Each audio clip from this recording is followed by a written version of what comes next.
இவர்தான் சிறுமி பாலியல் வன்கொடுமை வழக்கில் தேடப்படும் நபர்.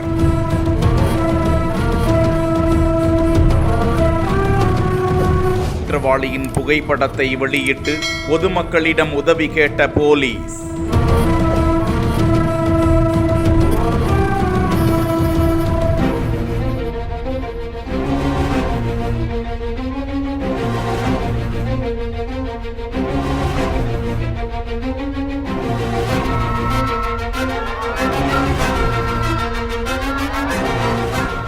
திருவள்ளூர் மாவட்டம் கும்மிடிப்பூண்டி அடுத்த ஆரம்பாக்கம் பகுதியில் கடந்த 12ஆம் தேதி பள்ளி முடிந்து வீடு திரும்பிக் கொண்டிருந்த சிறுமியை மர்ம நபர் ஒருவர் பாலியல் வன்கொடுமை செய்த சம்பவம் தமிழகம் முழுவதும் பேரதிர்ச்சியை ஏற்படுத்தியது. இந்த சம்பவம் குறித்து கடந்த 9 நாட்களாக காவல்துறையினர் தனிப்படை அமைத்தும் தீவிர விசாரணை மேற்கொண்டும் குற்றவாளியை நெருங்க முடியவில்லை. இந்த நிலையில் குற்றவாளியின் புகைப்படங்களையும் புதிய CCTV காட்சிகளையும் பதிவிட்டு திருவள்ளூர் மாவட்ட காவல்துறையினர் பொதுமக்கள் இது சம்பந்தமான நபரை பார்த்தாலோ இது குறித்த தகவல் தெரிந்தாலோ 9952060948 என்கிற செல்போன் எண்ணிற்கு தொடர்பு கொண்டு காவல்துறையிடம் தெரிவிக்குமாறு தகவலை பகிர்ந்திருக்கிறார்கள்.